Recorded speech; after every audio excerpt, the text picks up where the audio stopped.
याद नहीं दिलाते ना, अभी पूरा टॉपिक हो जाता तब रिकॉर्डिंग कर पाता मैं, और मेरी हालत ख़राब हो जाती फिर, और वो रिकॉर्डिंग कभी हो ही नहीं पाती। रेडियल ग्राफ्स आज हम लोग पढ़ रहे हैं प्यारे बच्चों, बहुत ही बेसिक सा टॉपिक है और मज़ेदार टॉपिक है। इस टॉपिक के अंदर हम लोग बेसिकली नोट्स को पढ़ते हैं। नोट्स दो प्रकार की होती हैं, रेडियल स्पेरिकल, और दूसरे टर्म्स जो हमारे सामने नज़र आ रही है उसका नाम है एंगुलर और nodal plane.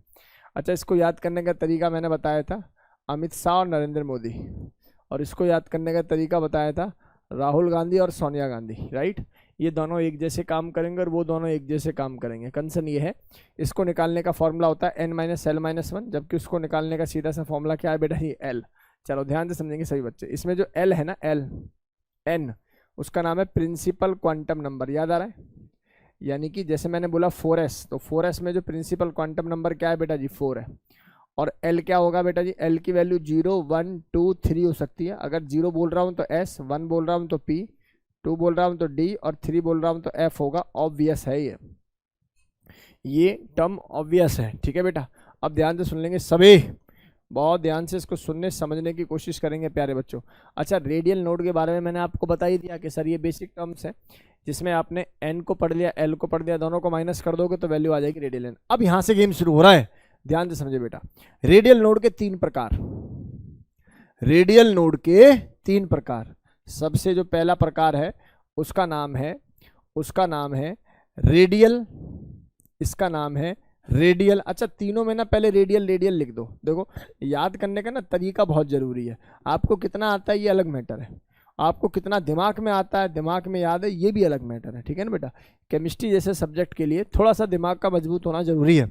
Radial radial radial, ठीक है भाई। तो तीनों जगह क्या लगा देना भाई, रेडियल। और रेडियल के नीचे क्या लगा दो, फंक्शन, तो इसका नाम हो जाएगा सर रेडियल फंक्शन। और यहाँ लगा दो radial probability, probability density, radial probability density. अरे वाह, बहुत बढ़िया। और दूसरी टर्म बताओ सर, प्रोबेबिलिटी को तो रहने दो या प्रोबेबिलिटी डेंसिटी को तो रहने दो, साथ में क्या लगा लो, फंक्शन लगा लो। प्रोबेबिलिटी फंक्शन या प्रोबेबिलिटी डेंसिटी फंक्शन, ये दोनों तीनों एक ही बात है। एक बात दोबारा सुनेंगे सभी बालक।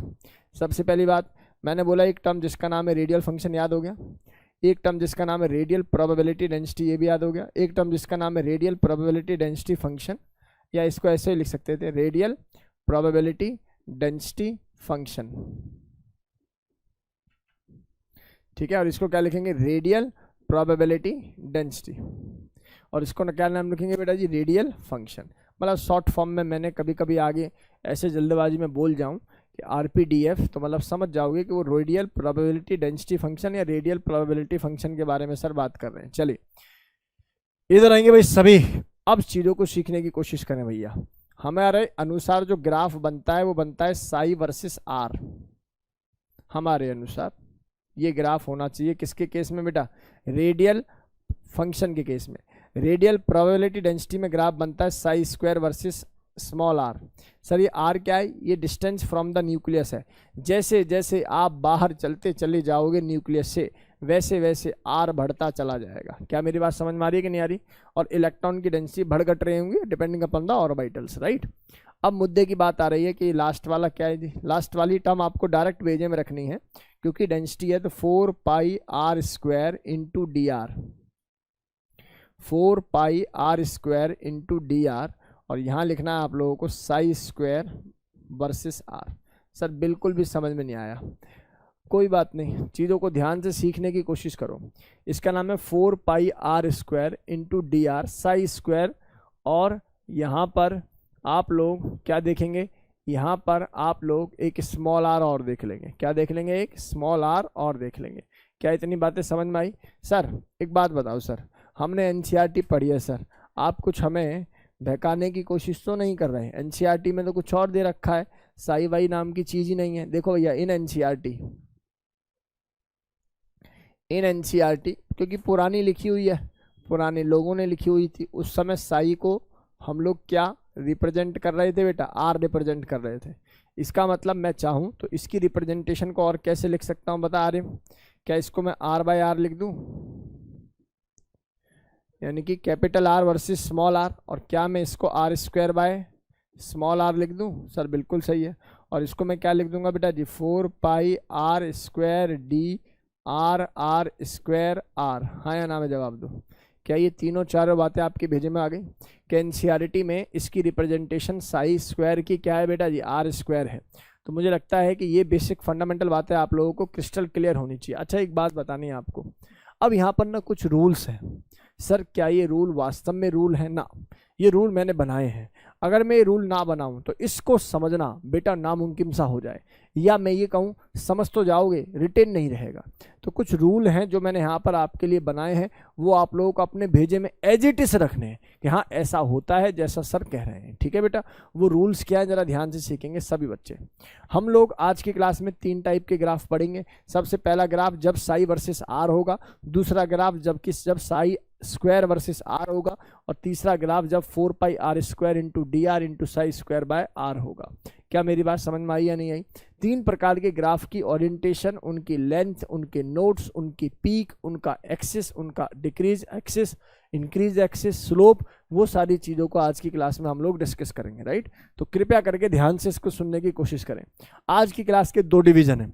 सबसे पहला डिवीजन यही है कि आपको रेडियल प्रोबेबिलिटी के साथ ग्राफ को डिस्कस किया जाए।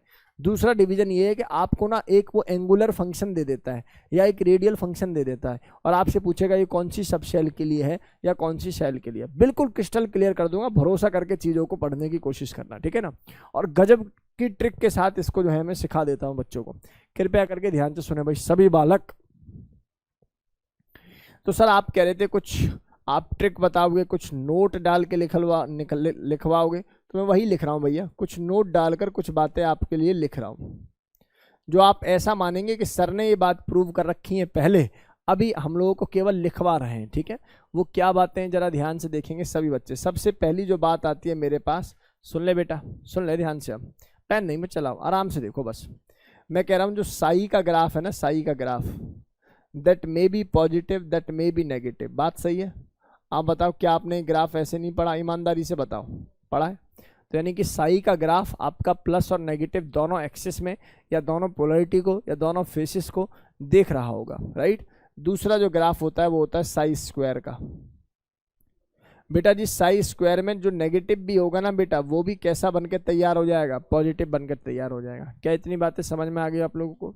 अगर तीसरी बात मैं आपसे पूछूं, किसी भी ग्राफ की लेंथ बतानी है तुम्हें, ग्राफ की अगर तुम्हें क्या बतानी है बेटा जी, लेंथ बतानी है, तो उसका एक फॉर्मूला है n-l-1,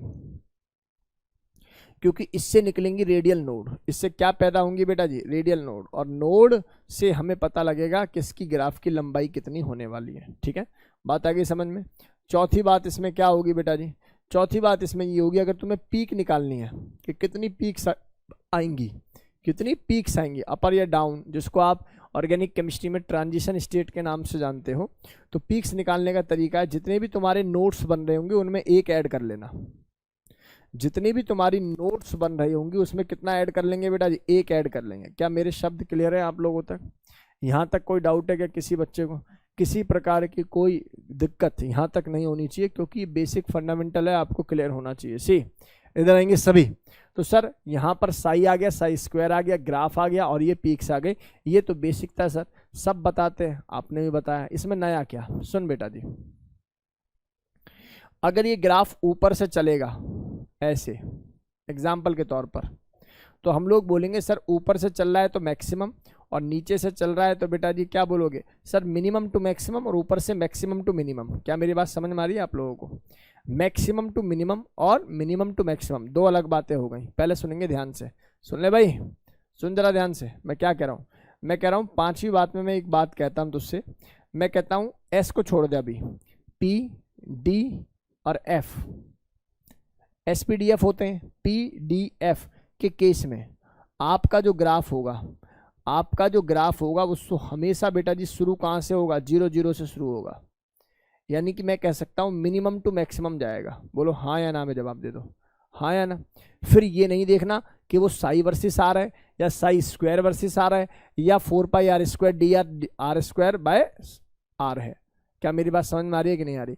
मुद्दे की बात क्या है? अगर आपका ग्राफ 4P है, 4D है, 3 या 4F है, बात समझ में आ रही है नहीं आ रही? कि एस को छोड़कर PDF में से है, तो ग्राफ को हमेशा आप कहाँ से शुरू करने वाले हो बेटा? मिनिमा से शुरू करने वाले हो और मैक्सिमा पर ले जाने वाले हो। क्या हाँ या ना में जवाब दे दो। बात समझ में आ गई या नहीं आ गई? कोई दिक्कत वाली बात यहाँ तक नहीं होनी चाहिए, आसानी से बात समझ में आनी चाहिए। एक्सेप्ट S फॉर S सब सेल। S सब सेल के लिए यही जो ग्राफ की शुरुआत होती थी, याद करो बेटा, कहाँ से करता था मैं? हम लोग करते थे बेटा जी मैक्सिमा टू मिनिमा। क्या करते थे? Maxima to minima. अगर ग्राफ S के लिए पूछा जाएगा तो हम लोग कहाँ से कहाँ जाएंगे? ऊपर से नीचे। और ग्राफ PDF के लिए पूछा जाएगा तो हम लोग कहाँ जाएंगे बेटा? नीचे से ऊपर। ये बेसिक टूल्स हैं जो आप लोगों को अपने भेजे में रखने चाहिए।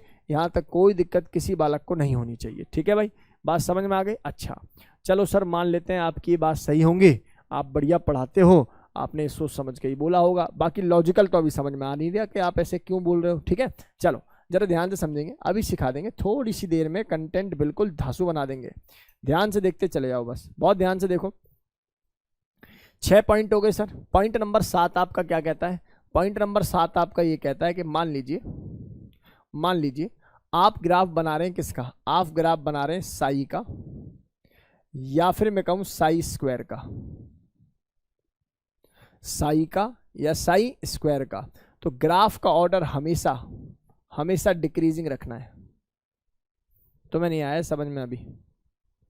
मैं कह रहा हूं जब तुम साई या साई स्क्वायर का ग्राफ बना रहे हो तो ग्राफ का ऑर्डर हमेशा क्या रखना है? डिक्रीजिंग। सर नहीं समझ में आया मेरे प्यारे बच्चों, मैंने बोला बेटा ये ऐसे बन गया। क्या बात समझ में आ गई कि नहीं आ गई? जो पीक रहेंगी वो कैसे रहेंगी बेटा जी? डिक्रीजिंग ऑर्डर में रहेंगी। इधर सुनना जरा ध्यान से बच्चा, इधर देखना बच्चों, इधर देखिए सभी। अगर मैं यहाँ पर बात करूँ साई और साई स्क्वायर का कर्व कैसा आएगा बेटा जी? हमेशा डाउनवर्ड रहेगा। फिर ना इसमें S देखना, ना इसमें P देखना, ना इसमें D देखना। क्लियर है मेरे भाई? अब जब मैं बात करता हूँ, सुन लो, अब जब मैं बात करता हूँ किसकी? पॉइंट नंबर 8 की, यानी कि मैं बात करता हूँ 4πr² dr Sai square bye R। इसका जब मैं कर्व बनाने जाता हूँ, इसका नाम है प्रोबेबिलिटी फंक्शन। भाई पहले वाली टर्म का नाम है फंक्शन, दूसरे का नाम है प्रोबेबिलिटी डेंसिटी, और तीसरे का नाम है प्रोबेबिलिटी फंक्शन। ऐसे याद करो। प्रोबेबिलिटी फंक्शन का जब भी मैं कर्व बनाता हूँ तो इसमें आप लोग आंख बंद कर लेना और ग्राफ को हमेशा कैसे बनाना बेटा जी? अपवर्ड बनाना। यानी कि ग्राफ कैसे बनेगा? पहले ऐसे, फिर ऐसे, फिर ऐसे। Are you getting my words और नॉट? और साई स्क्वायर है तो ये कर्व नेगेटिव नहीं हो सकता, ये कर्व भी नेगेटिव नहीं होगा। अब मैं इसका लॉजिक बता देता हूँ आप लोगों को, इसका मैं आप लोगों को लॉजिक बता देता हूँ। अच्छा सुनो सुनो सुनो, एक सुंदर बात सुनो। मैंने बोला कि S जो होता है ये हाई से लो में जाता है, यानी कि मैक्सिमा टू मिनिमा अचीव करता है। PDF कहाँ करते हैं बेटा? मिनिमा से मैक्सिमा की तरफ अचीव करते हैं। लेकिन ये दोनों बातें किसके लिए वैलिड है? मतलब कैसे समझाऊं इसको? ऐसे समझो। सुनो सुनो सुनो, मैं टीचर हूं ना, मैं सिखा दूंगा, ध्यान से सुनो। मैं क्या कह रहा हूं? साई और साई स्क्वायर, साई और साई स्क्वायर में S जो होगा वो हमेशा मैक्सिमा टू मिनिमा आएगा S। बाकी PDF क्या होंगे बेटा? Minima to maximum. याद हो गया भाई? यही बात बताइए।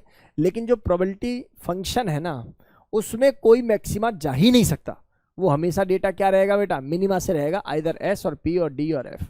क्या मेरी बात समझ में आ गई? S के केस में भी यहाँ पर क्या बनेगा? मिनिमा बनेगा। उसका थोड़ा सा लॉजिकल रीजन मैं आपको दे रहा हूँ। देख बेटा बात समझ, मैं बोल रहा हूँ साई की वैल्यू मान ले बहुत ज़्यादा है, मान ले बहुत ज़्यादा है, ठीक है, और R की वैल्यू बहुत ज़्यादा भी होगी ना, R की वैल्यू बहुत ज़्यादा भी होगी तो भी इसके रिस्पेक्ट में वैल्यू क्या मिलेगी हम लोगों को? कम ही मिलेगी। दोबारा सुनो, मैं बोल रहा हूँ R स्क्वायर है ना बेटा, R की वैल्यू बहुत ज़्यादा होगी ना तो भी साई की रिस्पेक्ट में इसकी वैल्यू क्या मिलेगी बेटा जी? कम ही मिलेगी, क्योंकि एक केवल रेडियस है और एक पूरा फंक्शन है। आई बात समझ में? तो इसकी रिस्पेक्ट में इसकी वैल्यू क्या मिलेगी? बहुत बहुत कम मिलेगी। यही रीजन है कि चाहे S ही क्यों ना हो, जो ग्राफ शुरू होगा वो कहाँ से शुरू होगा बेटा जी? मिनिमम से शुरू होगा। थोड़ा बात को समझ में आया मैंने क्या बोला आप लोगों को? पक्का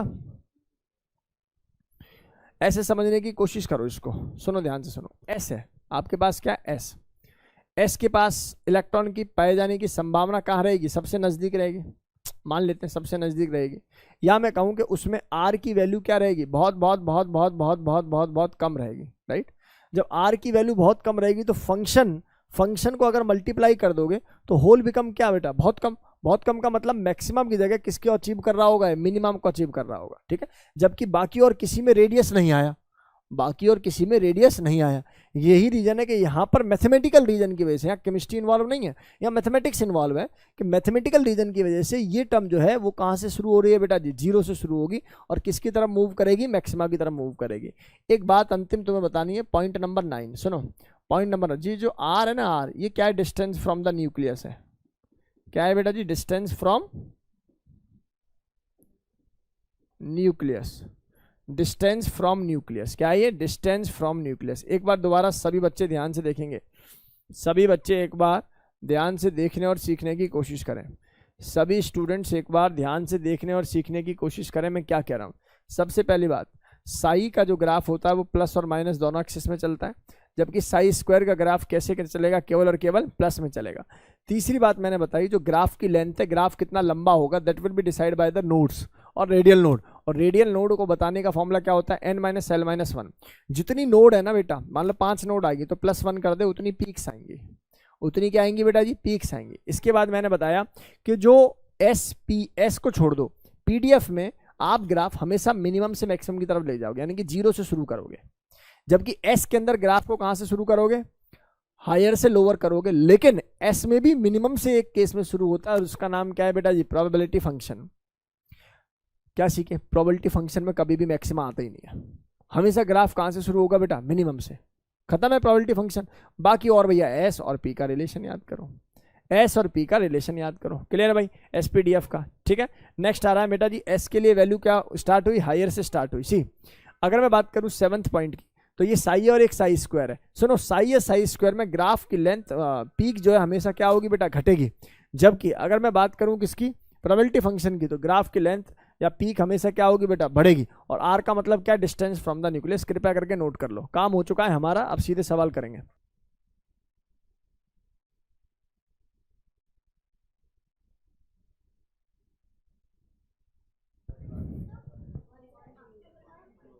हाँ वो सुन रहा हूँ।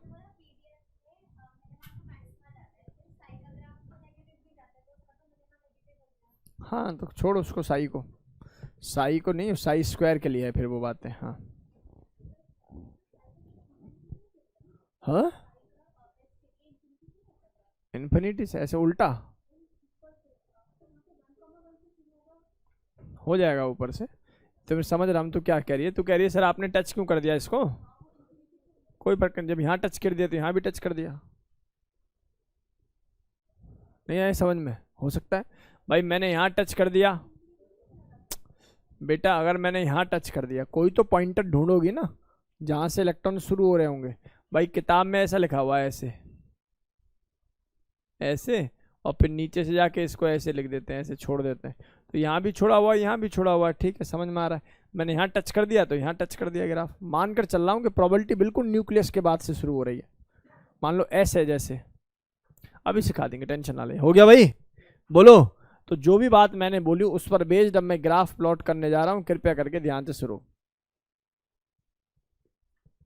8 पॉइंट वाले में डी क्या है, डी का है, डी आर है बेटा, डी आर डिफरेंशिएशन।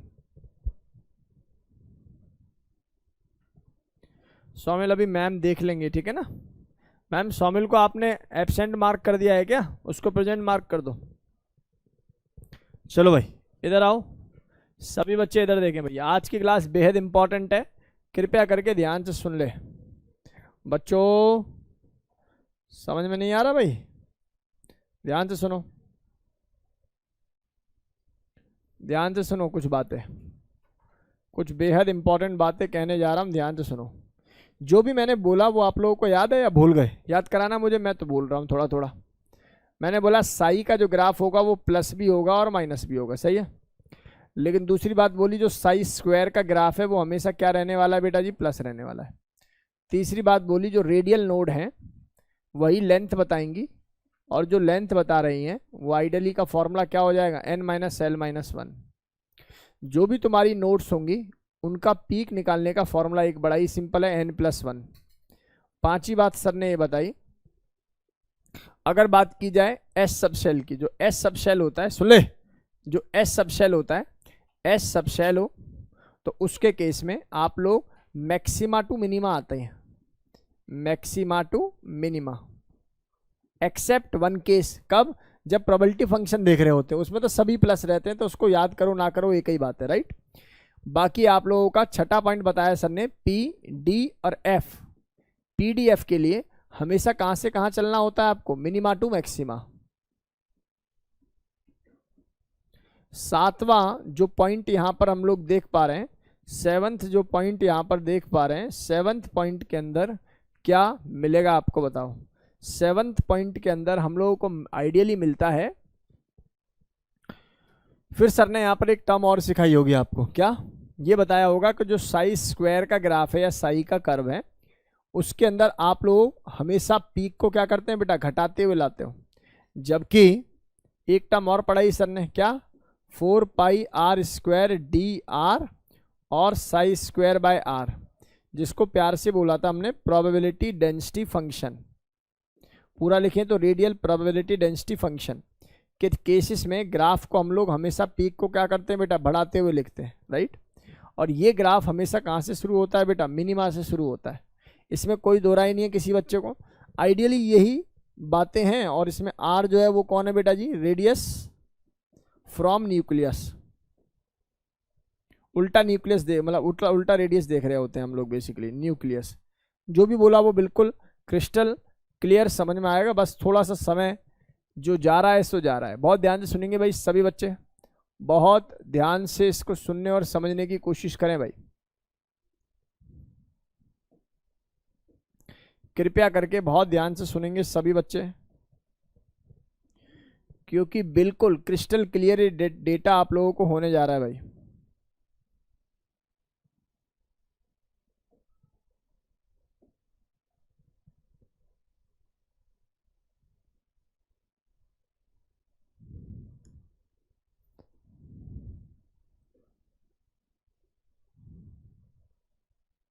ठीक है, चलिए।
समझ रहे हो कितनी मेहनत है मास्टरगिरी में?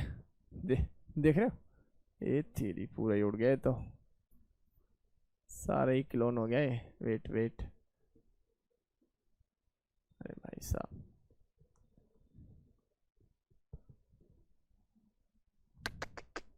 इतनी देर में तो सारे ही बना देता यार मैं। कोई बात नहीं, अब बनाएंगे तो सही। बातें नहीं बच्चों, ध्यान से देखेंगे सभी बच्चे। देखो एक ही बारी में ग्राफ कंप्लीट करेंगे हम लोग, थोड़ा सा समय तो लगेगा इसको बनाने में।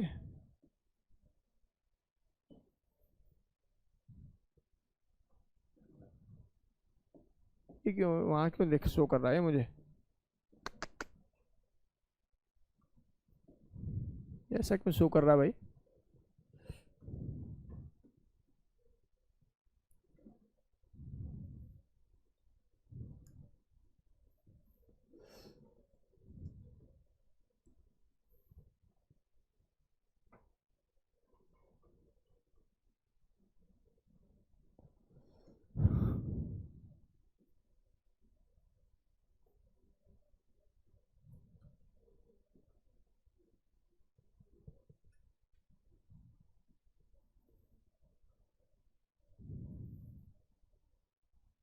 बस बहुत सुंदर दिखाई दे रहा है भाई स्क्रीन पर, ये बहुत ध्यान से देखेंगे सभी बच्चे। अब सुंदरता के साथ इसको सीख और लीजिए प्यारे बच्चों, बहुत ध्यान से सुनेंगे सभी। पहले वाले डेटा में मैंने यहाँ पर लिखा है, इसका नाम है मेरे भाई 1s। क्या नाम है इसका? 1s। इसका नाम क्या है? इसका नाम 2s लिख ले देते हैं। इसका नाम तुम बोलो, चलो चलो एक 4p से करते हैं ना, फिर करेंगे आगे। सी इधर आओ, इधर आओ। सबसे पहले जो सर ग्राफ बना रहे हैं वो बना रहे हैं साई वर्सेस आर। ये भी क्या है मेरे भाई? Psi versus r. ये भी क्या है? Psi versus r. यहाँ जो ग्राफ बनाने की इच्छा है वो है psi square versus r, psi square versus r, psi square versus r. तो यहाँ जो ग्राफ बनाने की इच्छा है वो है, हाँ 4 पाई वाला। उसको शॉर्ट फॉर्म में कैसे लिखा था मैंने? Radial probability density function. सीख पा रहे हो? Versus r, radial probability density function versus r, radial probability density function versus r. भैया गेम समझ में आया आप लोगों को? चलो एक बार ध्यान से सुनेंगे सभी बालक, बहुत ध्यान से सुनेंगे और इसको आसानी से सीख लेंगे। बहुत ध्यान से सुनेंगे सभी बच्चे। सी मुझे बताइए, इसमें पहले बताओ कितनी रेडियल नोड होंगी? पहले बता दो मुझे। सर रेडियल नोड की संख्या हो जाएंगी 0, हाँ या ना? क्योंकि 1 - 0 - 1, तो ये पिक्चर कितनी हो जाएगी? 0। यहाँ आ जाओ 2s में, यहाँ रेडियल नोड की संख्या कितनी हो जाएगी बेटा जी? 1। और यहाँ जब रेडियल नोड कैलकुलेट करने चलोगे भैया तो रेडियल नोड आएंगी 2। अरे आया ना? 4 - 1 - 1, तो आइडियली कितनी आ गई? 2। भाई बात समझ में आई या नहीं आई? अच्छा सर सुनो सुनो सुनो, सबसे पहली बात एस का ग्राफ बनाओ सबसे बाद में। सबसे सुंदर बात बता रहा हूँ, मेन बात है, मेन बात है। आप ये चीज समझो, मिनिमम मैक्सिमम को देख लो। देखो बताओ, क्या सर ने बताया एस में साई मिनिमम नहीं मैक्सिमम से शुरू होगा? याद आ रहा है? इसमें भी ये एस है तो भैया ये भी कहां से शुरू होगा? मैक्सिमम से। और 4p है तो भाई 4p की औकात है जो मैक्सिमम से शुरू हो जाए, मिनिमम। यहां आ जाओ, Sai square, Sai square S का कहां से शुरू होगा भाई? जल्दी बताओ सर। ऑब्वियस है सर, मैक्सिमम। बोलो हाँ या ना? जबकि साई स्क्वायर इस वाले एस का कहां से शुरू होगा जी? मैक्सिमम। और जबकि इस केस में कहां से शुरू होगा? मिनिमम। यहां आ जाओ सर, ये तो कुछ सोचना ही नहीं है सर, चाहे ऐसे चाहे पी है। बोलो गेम समझ में आ रहा कि नहीं आ रहा? हाँ या ना में जवाब दे दो। पहले तो ग्राफ के नोड बना लो कि सर ये इस तरीके से कहां से शुरू होगा, कभी गलती नहीं होगी भाई। अब इसके बाद देखो, अब इसके बाद देखते हैं बच्चे, ध्यान से सुनेंगे सभी बच्चे, बहुत ध्यान से इसको बनाने की कोशिश करते हैं। भाई तेरे पास नोड की संख्या कितनी है? पहले 4p बनाए, पहले 4p बनाते हैं। सुनो भाई, 4p में अगर हम लोग देखें तो कहां से शुरू करना है इसको? और साई है तो इसका मतलब मुझे क्या करना है? मुझे करना है सर ऐसे, देखो क्या ये पिक्चर आपको दिखाई दे रही है? 1 और 2। क्या मेरी बात समझ में आ रही है? अगर तुमसे ये टच भी हो जाए तो भी कोई दिक्कत नहीं है। बाकी आपकी नॉलेज के लिए बता देते हैं, लास्ट वाला और इनिशियल वाला कभी नहीं लेते नोड। ये बात पुरानी पिक्चर से भी कही गई है। 2 नोड है, एक तो यहाँ टच हुआ, एक यहाँ टच हुआ, तो नोड्स की संख्या कितनी होगी बेटा? 2। कोई पूछे इसमें फेस बता दे तो ये वाला पॉजिटिव, ये वाला नेगेटिव, ये वाला पॉजिटिव। ठीक है भाई, गेम समझ में आ गया? ये हो गया सर अपना 4p का और साई वर्सेस आर का ग्राफ। क्लियर है? अच्छा 4p पर इधर ही आ जाते हैं दोबारा। साई स्क्वायर का अगर मैं ग्राफ बनूंगा तो सर 0 से यहीं से शुरू होगा। पिक्चर क्या आएगी बेटा? सबसे पहली पिक्चर कुछ ऐसी आएगी। हाँ या ना में जवाब दे दो। आ गई पिक्चर? इसके बाद दूसरी बात बताइए, सर ये ग्राफ कैसा था? सर ये ग्राफ आपने बताया था डिक्रीज होगा थोड़ा सा, दूसरी नोड। और ये बात कितनी आ गई? तीसरी।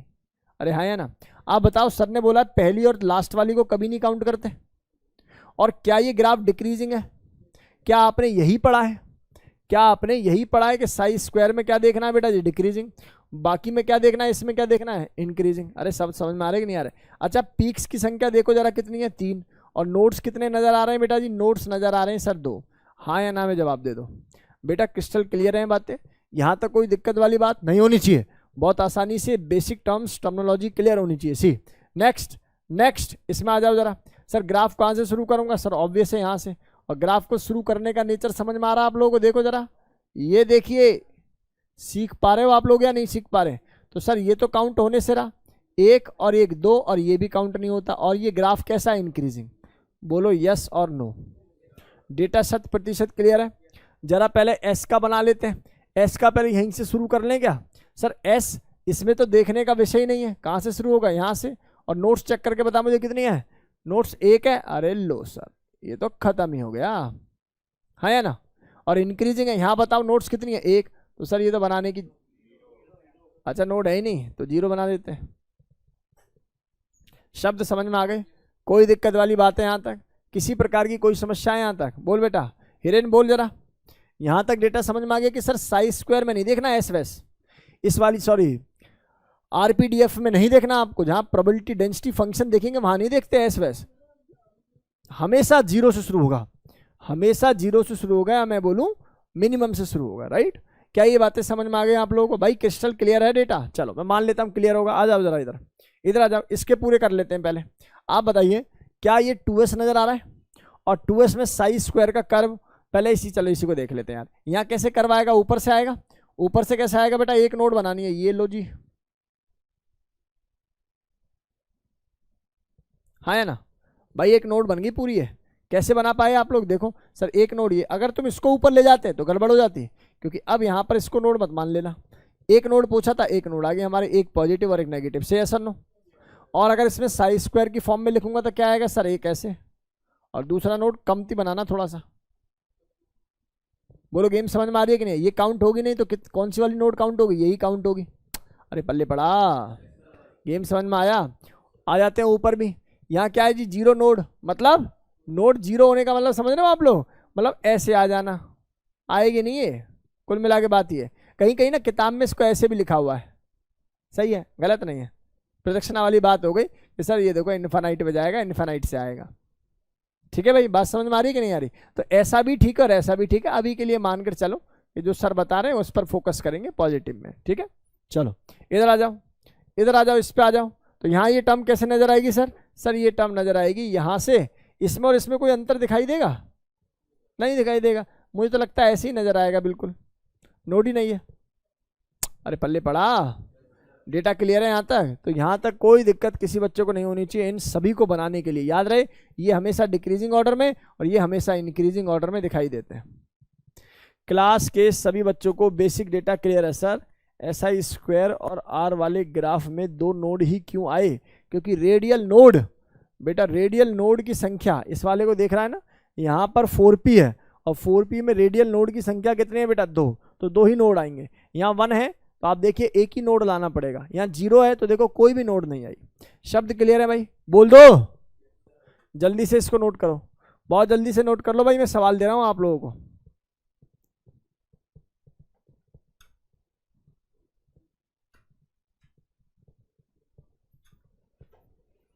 नोटेड?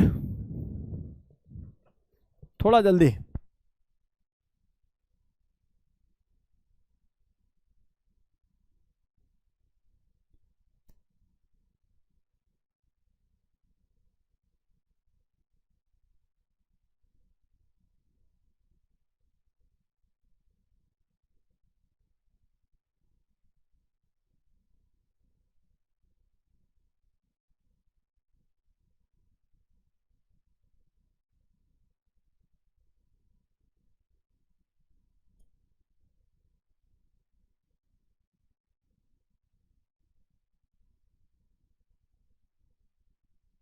सबसे पहला काम होता है श्रेष्ठ रेडियल नोड निकालना। नोड नहीं पता तो पीक नहीं पता लगेंगे, और फिर तो ग्राफ पूरा गलत ही हो जाएगा।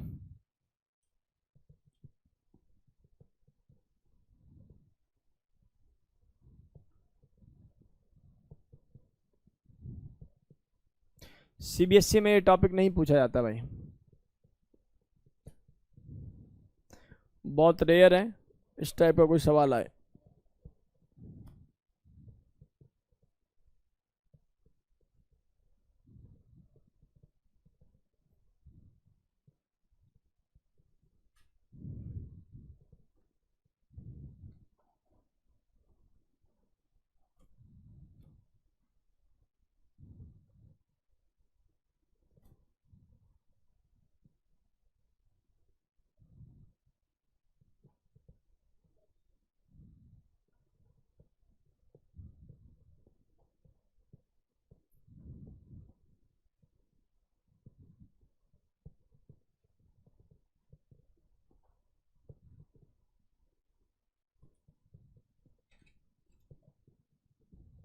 बन गया। चलें आगे।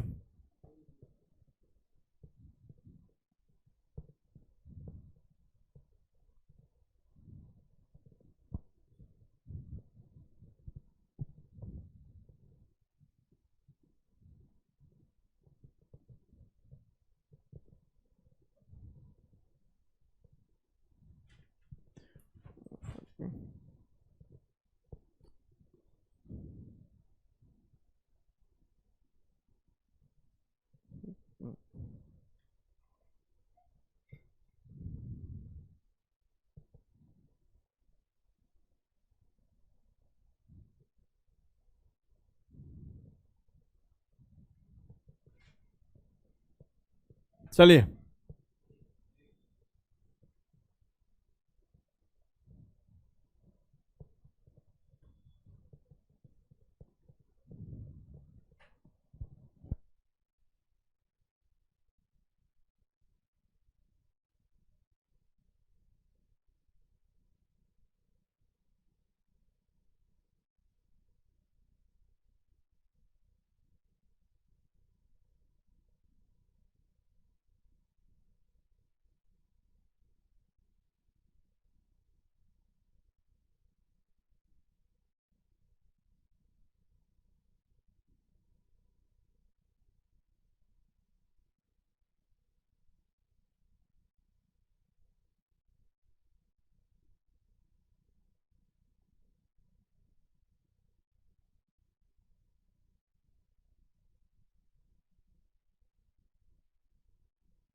आगे आइए देखिए। ऑनलाइन वाले बच्चों को समझ में आ रहा है बेटा? अभय, अविराज, अवनी, महिका, श्रेष्ठ, सौमिल, विदित, विधि, डू मैसेज टू मी। चलिए आ जाइए, इधर आ जाइए, इधर आएंगे सभी बालक। चलिए जी, ये रहा अगला सवाल आप लोगों के लिए। नोटेड है भाई? चलो एक सवाल है, मात्र छोटा सा सवाल दे रहे हैं हम लोग, मुश्किल तो वैसे ही नहीं पढ़ाते। इसको ले लेते हैं ऐसे।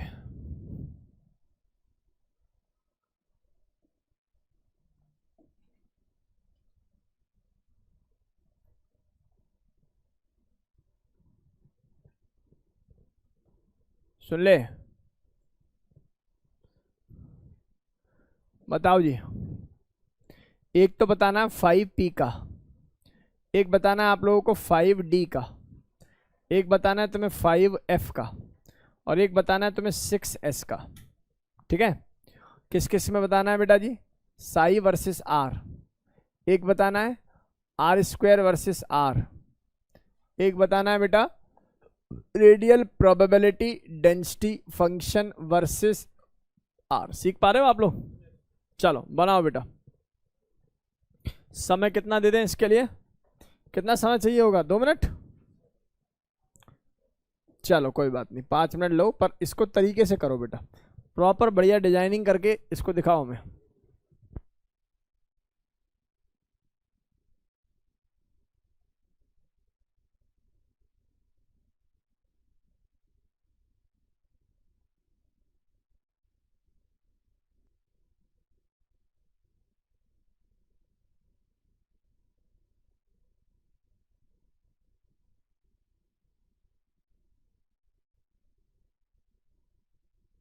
बनाने की जरूरत है? सीख गए इसको? जल्दी बताइए, क्या यहाँ पर बनने वाली जो नोड्स होंगे रेडियल नोड, उनकी संख्या कितनी होगी? 4? अच्छा, पी है ना, ये पी है तो मतलब n-2 तो 3 हो गया। यहाँ जो बनने वाली संख्या वो कितनी होंगी बेटा? यहाँ जो बनने वाली संख्या है, और यहाँ जो बनने वाली संख्या है 5। अच्छा एक बात बताओ, क्या पी में कुछ ऐसा देखते थे, ऊपर नीचे करते थे इसको? नहीं, पी का गेम तो बहुत सिंपल था। क्या आप कहाँ से शुरू करें भैया? यहाँ से शुरू करें, सिंपल, 1 2 3 और इसको उठा के यहाँ छोड़ दो। सही है भाई? सबका ठीक है। अगली वाली टर्म में अगर तुमने बात करी हो तो अगली वाली टर्म को ऐसे बनाया होगा 1 2 3 और 1 4। गेम समझ में आ गया। नेक्स्ट जो टर्म बनाई होगी वो शायद ऐसे बनाई होगी आप लोगों ने, 1 2 3 और 1 इस तरीके से। सीख पा रहे हो आप लोग। नेक्स्ट 5D के केस में कैसे बनाया होगा बताओ जरा। 5D में सर आपको 2 ही बनाने हैं ना सर, ऐसे बन जाएंगे, सही है। और इसको कैसे बनाया होगा सर, इसको बनाने के तरीका सर एक ऐसे बना लेंगे, एक ऐसे बना लेंगे, एक ऐसे बना लेंगे। जबकि इसको कैसे बनाया होगा, इसको बनाया होगा सर एक ऐसे, एक ऐसे, एक ऐसे। सही है क्या, बोलो। 5F आ जाओ जरा। 5F में एक ही है बेटा जी, तो एक है तो आपने कैसे बनाया होगा नोड, एक ऐसे बना दिया होगा। इसके बाद यहाँ आ जाओ, इसको कैसे बनाया होगा सर, इसको ऐसे बना दिया। इसको बताओ जरा सर, इसको बनाने का तरीका सर पहले छोटा फिर बड़ा। अरे गेम समझ में आया कि नहीं आया। अगला भाई इसमें कंफ्यूजन तो नहीं है, कुछ बेसिक फंडामेंटल क्लियर होने चाहिए थे। 5 है, अब इस 5 है तो भैया ऊपर से लेंगे पहले, क्योंकि एस है। 1 2 3 4, कितने हो गए, 1 2 3 4 और 1 5 और 1 टर्म हो गई 6। सीख पाए नहीं सीख पाए, बोलो। यहाँ आ जाओ, ये टर्म कैसे लिखी जाएगी बेटा, ये टर्म कैसे लिखी जाएगी सर, इसको कहाँ से लिखेंगे हम लोग बताओ, ऊपर से ही, ऊपर से लिखेंगे 1 2 3 4 5 है क्या, 5 और इस तरीके से। पीक तो बेटा 6 ही बनेंगे, हाँ या ना, बोल दो। लास्ट वाली को काउंट नहीं करते। इसको बताना जरा, ये तो यहीं शुरू होगा, 1 2 3 4 5 6। सीख पा रहे हो आप लोग भाई, कोई गड़बड़ है यहाँ तक, क्या ये टर्म सभी बच्चों को आसानी से समझ में आ गए। चलो ये पार्ट आपका कंप्लीट होता है। अब आ जाओ जरा चीज़ों को सीखने के लिए। हाँ गलती है इसमें कुछ, आपने कोई गलती की, समझ में आ गया सभी को। चलो एक ही बारे में बना दिया तो बहुत अच्छी बात है। तेरा क्लियर है बेटा, सही हुए सारे, गुड। चलिए जी, अब एक पार्ट की बात कर लेते हैं जिसका नाम है श्रोडिंगर पर आने वाले कुछ सवाल। कृपया करके ध्यान से सुनेंगे सभी बालक। आप लोगों को कुछ श्रोडिंगर वेव इक्वेशन याद है क्या, क्या थी बेटा, d square psi divide by d x square plus d square psi divide by d y square plus d square psi divide by d z square plus 8 pi square m e minus v psi divide by h square is equal to 0। बोलो शब्द clear है भाई, यहाँ तक कोई doubt है भाई किसी बच्चों का। अब मुझे बता दीजिए, मुझे बता दीजिए इसमें साई क्या है, बस साई बता दो, बाकी सभी ठीक है। क्या एनर्जी है, पोटेंशियल एनर्जी है, प्लैंक कांस्टेंट है, मास है। साई क्या है, वेव फंक्शन किसका, अरे वेव फंक्शन किसका है, इलेक्ट्रॉन का नहीं है। क्या बोलेंगे हम लोग इसको, वेव फंक्शन ऑफ इलेक्ट्रॉन। अच्छा इलेक्ट्रॉन जो होता है किसी भी ऑर्बिटल के अंदर बाउंड रहता है या अनबाउंड रहता है, बाउंड रहता है। एक ऑर्बिटल में घूम पा रहा है, तो जब बाउंड रहता है तो उसके 2 प्रकार की एक्सिस में काम करता है, एक तो रेडियल वेव और दूसरा एंगुलर वेव, या तो रेडियल वेव या तो एंगुलर वेव। तो याद रहे साई की ऐसी इक्वेशन आपको दिखेगी फाइनल एग्जाम के अंदर। आपको किसी सवाल में ऐसा दिखे, psi is equal to r और स्मॉल आर, ए थीटा और फाई। थीटा फाई को हम लोग बोलते हैं angular function, angular wave function या फंक्शन, एंगुलर वेव फंक्शन, ठीक है बेटा जी। और इस वाले पार्ट को क्या बोलेंगे बेटा, कुशागर बता, रेडियल वेव फंक्शन या रेडियल फंक्शन, बताओ रेडियल फंक्शन या रेडियल वेव फंक्शन। सर अगर यहां साई है, सुनना, अगर यहां साई और थीटा नहीं है, थीटा फाई नहीं है, तो आप समझ जाओ उसके अंदर केवल और केवल कौन सा फंक्शन है, रेडियल। एक बात बता,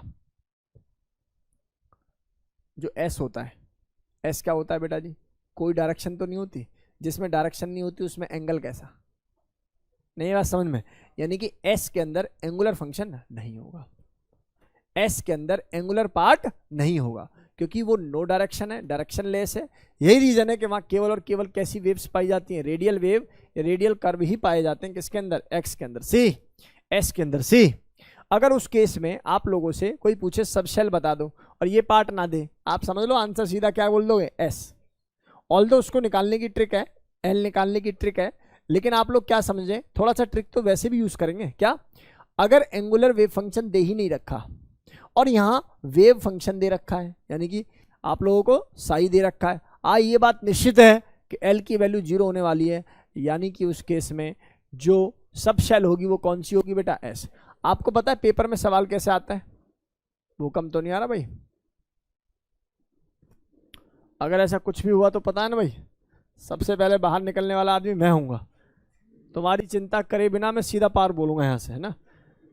फैक्ट बताना भाई, मुझसे उम्मीद ना करें, जहाँ भी जान बचाने की बात आएगी मैं भूल जाऊँगा तुम कौन हो। बाहर मिलोगे तो हाल चाल पूछ सकता हूँ, बेटा सब ठीक है कि नहीं। चलो, कुल मिला के बात है psi's equal to r r dot, यहाँ पर कौन सा पार्ट आ गया बेटा, एंगुलर पार्ट आ गया। कौन सा पार्ट आ गया, एंगुलर। अब काम की बात सुन लो, मैंने क्या बात बोली है, बड़ी काम की बात बोली है, वो तो सुनी नहीं है नालायकों ने। मैंने बोला एस की कोई डायरेक्शन नहीं होती, इसलिए उसका एंगुलर पार्ट कभी भी फंक्शन में नहीं गिवन होगा, लेकिन याद रहे वहां साई गिवन हो। ये बात साई के लिए वैलिड है। यहीं अगर रेडियल दे रखा है तो उसमें तो ऑब्वियस थीटा होगा ही नहीं, नहीं आया समझ में, अरे कह दो यहाँ साई दे रखा है, यहीं अगर वो आर दे दे, आर यार बोल दे कि रेडियल फंक्शन दे रखा है, ये टोटल फंक्शन है रेडियल प्लस एंगुलर, वो रेडियल ही दे दे और थीटा ना दे, तो थीटा ना देने का मतलब क्या, थीटा आएगा ही नहीं, it may be D, it may be further. बात समझ में आ रही नहीं आ रही। तो बच्चा ट्रिक को लगाते हुए गलत तरीके से सीखता है। क्या, दोबारा सुन, अगर कोई खतरे की बात हुई मैं फिर बता रहा हूं आप लोगों को, ये सही है। देखो मुश्किल टॉपिक पढ़ाते हुए खतरा शुरू हो रहा है ना, ये सही है। ये क्या है, साई। एक वेव चल रही है, उसके दो फंक्शन है, रेडियल और एंगुलर। अगर वेव दे रखी है, पूरा साई दे रखा है, तो उसमें रेडियल भी होगा और एंगुलर भी होगा, और एंगुलर नहीं दे रखा तो इसका मतलब वो एस होगा। लेकिन दे ही रेडियल रखा है और तुम फिर ढूंढो थीटा नहीं मिला, एस लगा देते, तो कोटाई होगी फिर बहुत बुरी तरीके से, क्योंकि आप रेडियल में थीटा कहां से ढूंढोगे।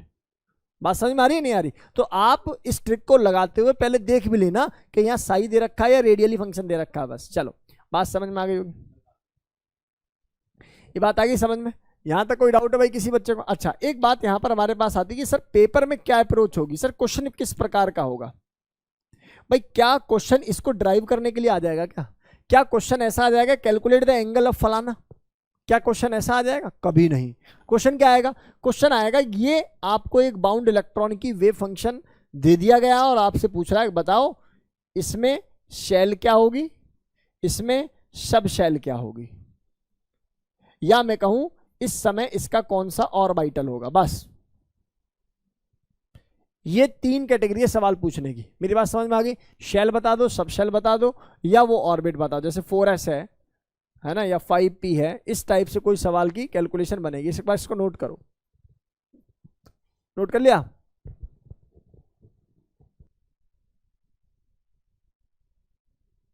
टेंशन ना ले, लगातार सवाल कराऊंगा इस पे, डोंट वरी। नहीं, सेंटर का एंगल आप 360 डिग्री एंगल मान लोगे। अगर सेंटर पे खड़े होकर एंगल देखोगे तो एंगल कितना हो जाएगा? 360। और 360 का मतलब क्या? ओमनी। कोई भी कॉस्ट 360 हो गया, साइन 360 हो गया, जो इनिशियल से शुरू हुआ था वही वैल्यू फाइनल आ जाएगी। जो इनिशियल शुरू हुआ वही वैल्यू क्या आ जाएगी बेटा? फाइनल आ जाएगी।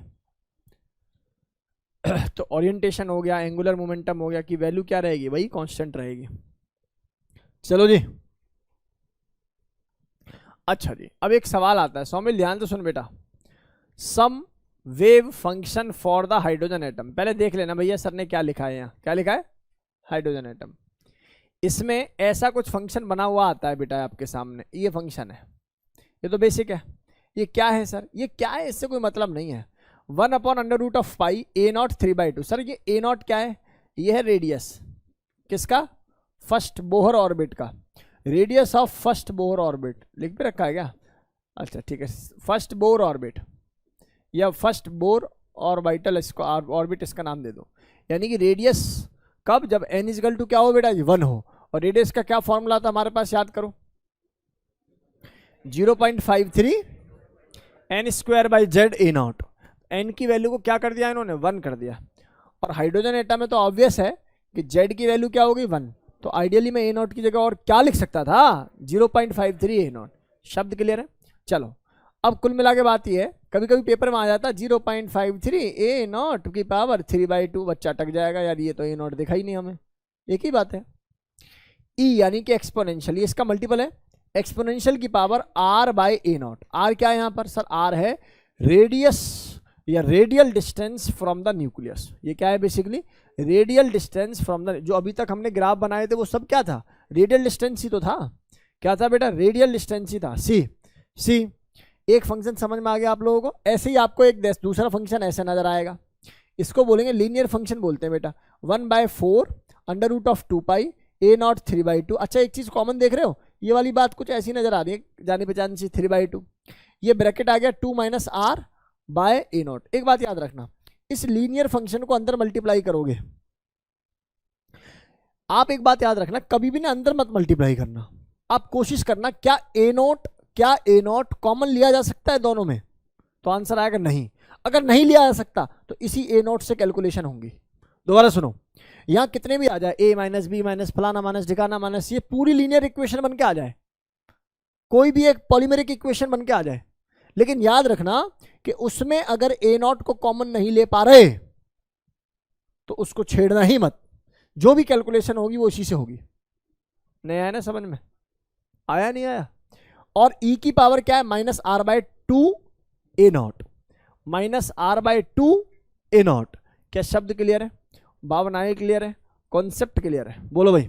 तो ये डेटा 100% क्लियर होना चाहिए। क्या एक टाइप, चलो ये हो गया। तीसरा type under root of 2 81 under root of pi a nought 3/2। कल की क्लास में ना मैं ये बताऊंगा इनका क्या अर्थ होता है, आज की क्लास में बता रहा हूं इसका क्या अर्थ है, ठीक है? और दोनों पार्ट कवर करा के फिर कंबाइंड कुछ क्वेश्चन कराऊंगा तो बिल्कुल क्रिस्टल क्लियर हो जाएगा। एन अवस्थी का एक एक सवाल बिना सॉल्व करे सॉल्व होगा, ठीक है ना? बस देखेगा और तुरंत आंसर मार देगा कि 3s है तो 3 पे है, कि फलाना ऑर्बिटल है कि ढिकाना ऑर्बिटल है। सी मैंने बोला अंडर रूट ऑफ 2/81 पाई, ये आ रहा है ए नॉट। ये भी देखो इसी टाइप की इक्वेशन बन रही है कि नहीं बन रही? अब बता यार, इन दोनों में से तो कॉमन नहीं ले पा रहा, लेकिन देखिए मल्टीपल में है ना, तो इसको तो लाके मैं यहां लिख सकता हूं ए नॉट की पावर 1। अरे हाँ या ना? गेम समझ में आया कि नहीं आया? भाई यहां से कॉमन नहीं ले सकता ए नॉट। अगर यहां भी होता ना 1/ए नॉट तो ले लेता ए नॉट भी कॉमन, फिर कर लेता इसकी मल्टीप्लाई इसमें। लेकिन यहां पर इसकी मल्टीप्लाई कर सकता हूं, ए नॉट की पावर 1 लिख सकता हूं। भाई सिंपल मैथमेटिक्स है, इसमें केमिस्ट्री नाम की चीज नहीं है। अभी क्लियर है? एक्सपोनेंशियल की पावर क्या लिखी है सर ने? r/3 A not, r/3 A not, r/2 A nought, और लिखा है r/ए नॉट। देख रहे हैं कुछ लगभग बराबर सी टर्म आ रही है, केवल सर क्या बढ़ाते चले जा रहे हैं? एन की वैल्यू बढ़ाते चले जा रहे हैं। और ये सर ने लगा दिया क्या? Cos theta. क्या लगा दिया? Cos theta. क्या लगा दिया? Cos theta. अब मुझे एक बात बता, क्या पहले सवाल में कोई एंगुलर पार्ट है? से यस और नो। क्या दूसरे सवाल में कोई एंगुलर पार्ट है? से यस और नो। क्या तीसरे सवाल में कोई एंगुलर पार्ट है? सर कॉस थीटा है। बहुत समझदार बच्चा इसको देखते ही पकड़ लेगा। 4 ऑप्शन में से 2 ही एस के मिलेंगे, बाकी पी और डी के मिलेंगे। और खत्म सवाल होगा तो एक ही एस का मिलेगा, बाकी एस डी एफ और डी डी के मिल जाएंगे। तो सीधा सा आंसर एस वाला हो चुका है। क्या आपको कैलकुलेशन करने की आवश्यकता है? नहीं, क्योंकि सर इसमें कॉस थीटा नहीं है और साई दे रखा है। देखो साइन थीटा नहीं है, एंगल नहीं है, तो उस केस में मुझे एंगुलर पार्ट को जीरो करना, और एंगुलर पार्ट जीरो केवल और केवल किस में होता है? एस में होता है। आया तो नहीं समझ में? पक्की बात। दूसरे सवाल में बता दो, क्या इसमें भी एस सबसेल होगी? बिल्कुल होगी, क्योंकि एंगुलर पार्ट ने। क्या इसमें भी एस सबसेल होगी? कभी नहीं। इसमें एस को छोड़कर पीडीएफ में से होगा कुछ। तो इसका सवाल का आंसर ऐसे हो सकता है, 4 ऑप्शन दे, एस एस एस और अगला पी, तो डायरेक्ट आंसर ऐसे। अब देखो कितनी भी बड़ी इक्वेशन दे, लेकिन थोड़ी सी भावनाओं को समझ जाओगे तो गेम खत्म है। क्या ये बात समझ में आ गई आप लोगों को? अब मैं आगे मूव करा दूं, नोट कर लिया हो तो।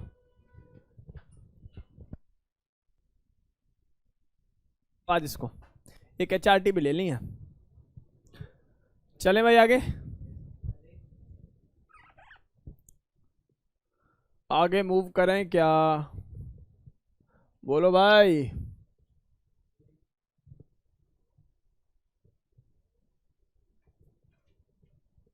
क्या बना दिया?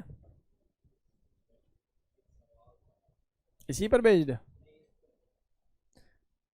ये तो मैथमेटिक्स को सोलो करो, केमिस्ट्री क्लास फिजिक्स क्या कर रही है। चल इधर आ, इधर देखो, इधर देख। केमिस्ट्री फिजिक्स का नाता तो बहुत ज़्यादा है। एटॉमिक स्ट्रक्चर में आप लोगों ने क्या पढ़ा है? फिजिक्स पढ़ी है। जेईई मेंस का इस बार पेपर उठा के देखना, फिजिक्स के अंदर एटॉमिक के स्ट्रक्चर के सवाल हैं, डायरेक्ट रेडियस पर सवाल था, एनर्जी पर सवाल था। सी इधर आ, बस इधर आ जा। अब यहाँ कुछ पार्ट है आप लोगों को समझ में आनी चाहिए, दोनों बातें सुनो। Determination of orbital of electron. Orbital of electron मतलब मैं सीधे भाषा में कहूँ, ऑर्बिटल पता लगाने के लिए दो बातें पता होनी चाहिए। दो क्वांटम नंबर आपको पता होंगे तो किसी भी ऑर्बिटल का पता लगाया जा सकता है, एन और एल। हाँ या ना में जवाब दो भाई। एन बताने के लिए एक टर्म यूज होती है यहाँ, एल बताने के लिए एक टर्म यूज होती है, और एल की वैल्यू एस ऑटोमेटिकली हो जाती है अगर उसमें कोई एंगुलर पार्ट ना हो तो। ठीक, चलिए। Every wave function contains an exponential term as the following, like this। और वो टर्म कुछ भी हो आप इसको इससे इक्वेट कर लेना, e की power minus z r divide by n multiply by a nought. आप बार बार देखोगे ये वाली टर्म तो कॉमन ही मिलेगी तुम्हें वहां, जेड बाय एन। और हाइड्रोजन एटम है तो जेड की वैल्यू क्या हो जाएगी बेटा 1, तो टेक्निकली एन ही तो सादा डायरेक्ट रिलेशन हो जाएगा। नहीं आया समझ में? हे खत्म बच्चों। इधर देखो ये क्या नजर आ रहा है तुम्हें, minus r by a nought. तो आइडियली ये क्या है टेक्निकली, जेड बाय एन, और एन की वैल्यू वहां कंपेयर करोगे तो कितनी आ जाएगी बेटा जी, 1 ही आ जाएगी। अरे नहीं आई बात समझ में? इस प्रकार से डेटा 100% क्लियर होना चाहिए। तो ये जेड बाय एन। सर अगर हाइड्रोजन ना होता कोई और होता, हीलियम विलियम, तो सर जेड से रिलेट करके आंसर कर देते। चलिए। ऑल्सो फॉर एन इलेक्ट्रॉन जो साई होता है, it is directly proportional to 1/a0 की पावर 3/2। 1/a0 की पावर 3/2 या इनवर्सली प्रोपोर्शनल टू a0 की पावर 3/2 प्लस एल। बोलो गेम समझ में आया? तो मैंने इसको डायरेक्टली लिख दिया ऐसे बना के, 3/2 प्लस एल। सर इसको कहां से रिलेट करवाओगे? आ जाओ, a0 की पावर 3/2।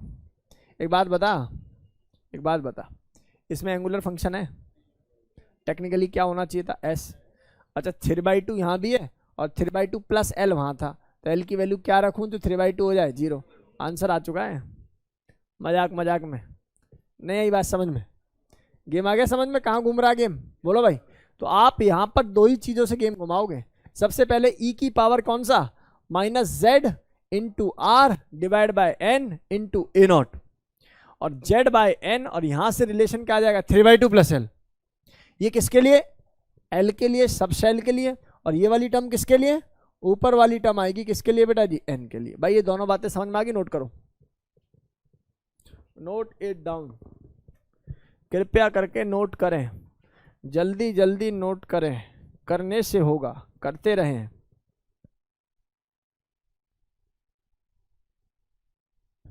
सी पहले बेसिक ट्रिक से समझ ले। आ जाओ भाई आगे देखेंगे सभी बालक।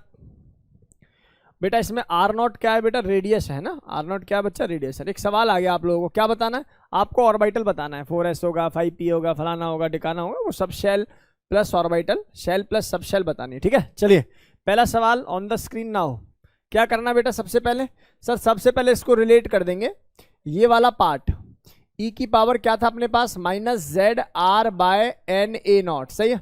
अच्छा इसको दोनों को रिलेट करना, जरा एन की वैल्यू कितनी आ जाएगी 1। अरे चेक करके बताओ क्या इसमें कोई एंगुलर पार्ट है? अपने सवाल का आंसर 1s हो चुका है, हाँ या ना? बोल दो सर। ऐसे नहीं सर, पूरा एक्सप्लेन करो तो पूरा कर लो। क्या था बेटा, psi is directly proportional to 1/a0 की पावर 3/2 प्लस एल। रिलेट कर ले, चल रिलेट करेगा तो प्लस कितना लगा दूं 0, और एल की वैल्यू 0 का मतलब कौन सा ऑर्बिटल हो जाना है, एस। समझ में तो नहीं आया? बोलो बेसिक क्लियर है कि नहीं क्लियर? अरे क्लियर, डेटा क्लियर है, 100% क्लियर होना चाहिए सिदानी। नेक्स्ट नेक्स्ट नेक्स्ट सवाल देखिए।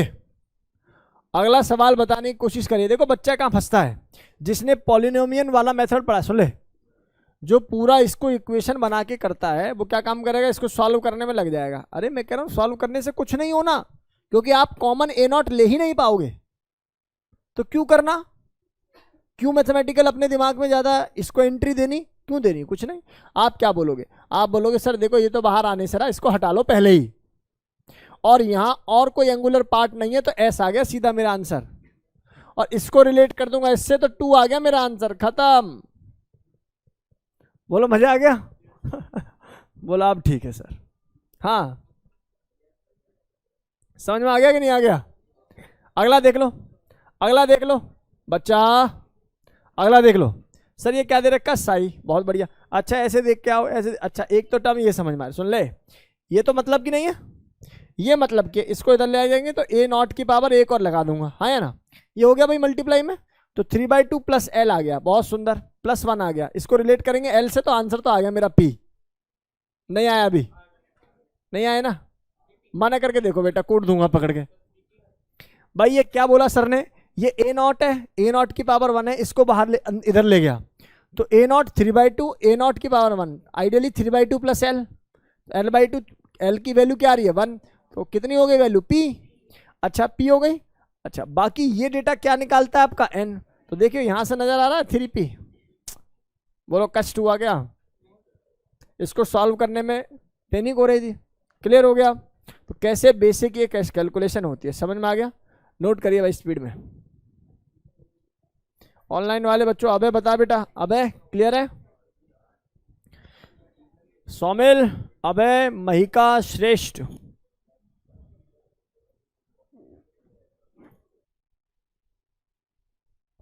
जितना बड़ा सवाल होता है उतना आसानी से सॉल्व होने की क्षमता होती है। क्लियर? क्लियर है भाई? मेरी इच्छा है मैं श्रोडिंगर वेव इक्वेशन का एक बार आप लोगों को डेरिवेशन भी सिखाऊं, ठीक है ना? क्योंकि आप लोगों ने बाकी कहीं वो सीखा नहीं होगा, ये श्योरिटी है। तो एक बार पूरा डेरिवेशन समय मिलेगा तो आपको थर्सडे वाली क्लास में हम लोग सिखा देंगे, क्योंकि अब इसमें कुछ रह नहीं गया, डीजेनरेसी रह गई है। डीजेनरेसी बहुत एक छुटपुट टॉपिक है, राइट? और आपको बस यही श्रोडिंगर वेव इक्वेशन का डेरिवेशन है, उसको भी निपटा लेंगे। चले आगे पीयूष, चले? चल ये तेरे लिए सवाल हैं दो, बहुत सुंदर सुंदर से सवाल। पहला मौका पीयूष को और दूसरा मौका गौरव को, तीसरा मौका मिला जाएगा किसको?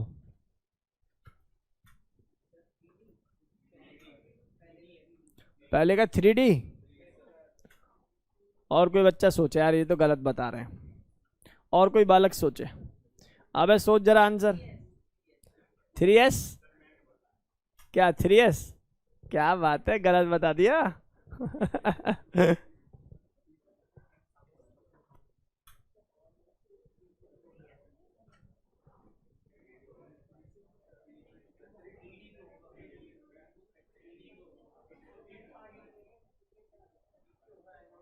क्या होगा तो बता, तुझे मार लगा दूंगा मैं अब। स्कूल वाले मेथड को दिमाग में ही लगा के बैठा हुआ है, ये जब हुआ ही नहीं है वहां। अच्छा खुद से पढ़ा ला। अबे आंसर बता अपनी, शाबाश भाई, तुम ये भूल गए। समझ में आ गया? ये रेडियल पार्ट है, इसमें थीटा क्यों होगा भाई? जब रेडियल है तो थीटा किस बात का? यहां साई होता तब थीटा, ना होता तब एस बोलते। आया तो नहीं समझ में? इसलिए कह रहा हूं रट्टा मत मारो, मारे जाओगे। 3D is the right answer. Sir कैसे पता लगेगा? 3/2 + 2, तो क्या हो जाएगा? 3/2 + L, और L की वैल्यू 2, मतलब ये हो गया D, और यहां से कितना निकल गया? 3। खत्म है यार। हे भगवान, पापी हो तुम बेटा, कोई बहुत पुराने कर्म ऐसे हैं जो तुम्हारे आ रहे हैं सामने, जो बेसिक सवाल नहीं हो रहे तुम लोगों से। 5D? चलो शाबाश, जिनसे हो गया वो क्लास के अच्छे बच्चे बेटा, शाबाश।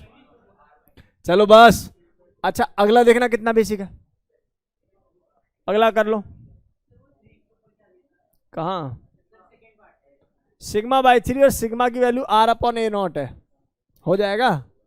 कर बता।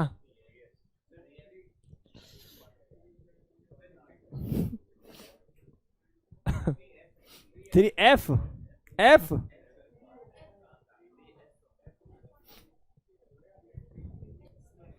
और कोई बच्चा बताए भाई, जल्दी बताओ, खत्म सवाल है, इतनी देर मत लगाओ। सर एक काम करो, सिग्मा की वैल्यू को यहाँ रखो, तो ये 3 आ रहा तो मतलब एन की वैल्यू तो बेटा सीधी सीधी 3 हो गई, सही है।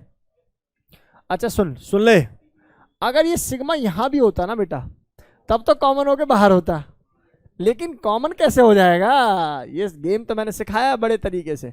ये आ जाए ना, मुस्कुराओ, पहले मुस्कुराओ कि आप बढ़िया जगह पे पहुंच चुके हो, कि सर ने सीधा सा बड़ा गेम, तुम्हारे जो मुश्किल कंटेंट है वो सीधा गेम सिखा दिया, कि भाई अगर सिग्मा कॉमन नहीं आ सकता ना, यानी कि ए नॉट कॉमन नहीं आ सकता ना, तो उसको देखेंगे भी नहीं हम लोग, पीछे मुड़ के नहीं देखना उसको, केवल आगे देखते रहो। तो ये 3/2 प्लस 0 रहा ना, और 0 का मतलब ये एस, खत्म सवाल का खत्म आंसर। बोलो गेम समझ में आया कि नहीं आया? एफ क्यों बोला भाई, कौन था ये एफ वाला है? समझ में आया? अबे डू मैसेज टू मी, मई का श्रेष्ठ, अवनी, अविराज, मुझे लगता है कॉन्सेप्ट सीख गए आप लोग। कर लोगे ऐसे छुटपुट सवाल, 2 4 5 सवाल आएंगे, निपटा लोगे? करो जल्दी से, इसको नोट करो।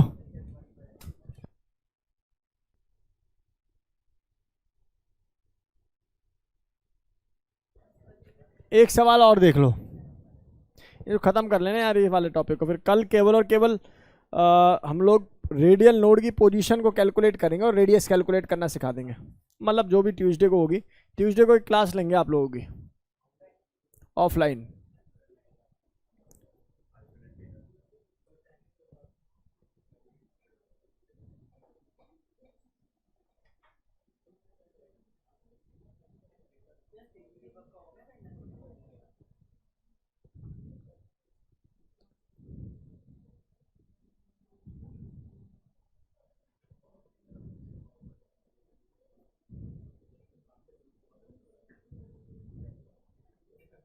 बात नहीं रहे।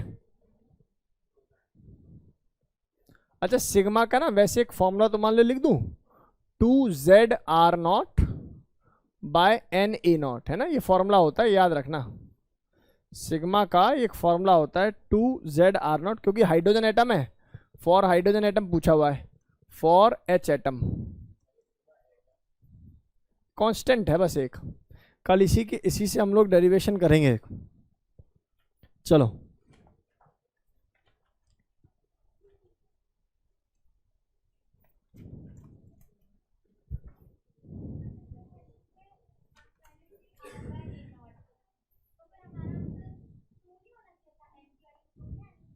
कहाँ पे, वो इसलिए ना बेटा मैंने यहाँ पर रिलेट इसको दूसरे तरीके से कर दिया ना, यहाँ इसको दूसरे तरीके से आइगन से रिलेट कर दिया अलग। नहीं ये वैल्यू दिमाग में है तेरे, ये वैल्यू दिमाग में है तो गड़बड़ नहीं होनी चाहिए।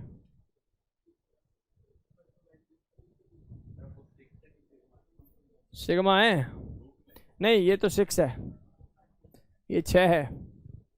करो जल्दी, सोच भाई।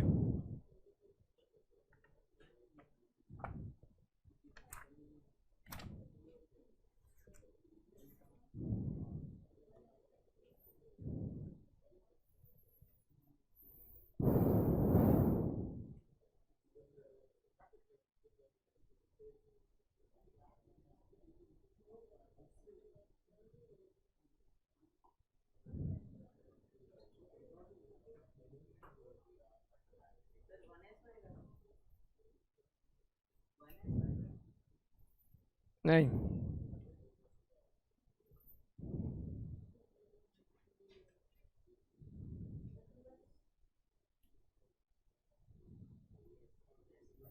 बोनस नहीं आ रहा यार, इनकी वैल्यू बदल रही है। करो भाई करो, वाह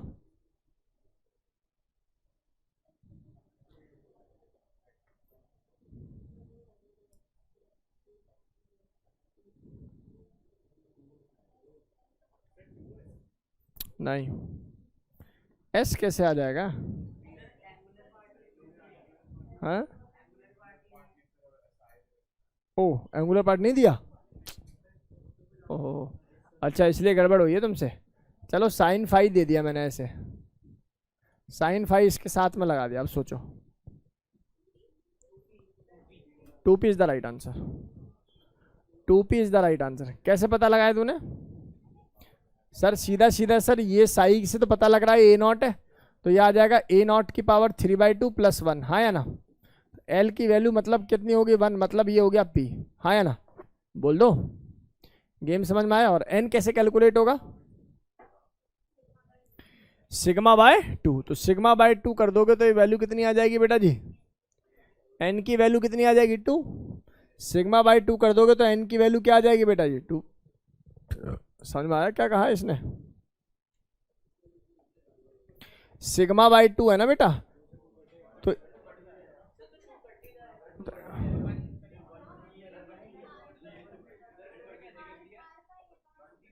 है r/a0 में, तो ये गलत तो नहीं दे दिया? डाइजेस्ट नहीं कर पा रहा। ये वैल्यू 2 नहीं है बेटा जी, ये वैल्यू ऐसे ही है ना। तभी तो एन की वैल्यू 2 आएगी, तभी एन की वैल्यू 2 आएगी। हो जाएगा ये? कर पा रहे हो आप लोग? 2 होता तो 1 होता, और 1p होता नहीं। हो जाएगा? बोलिए भाई, मानकर चलें कि गेम समझ में आ गया? चलो मैं यहाँ पर आप लोगों को छोड़ रहा हूँ इसी सवाल के साथ।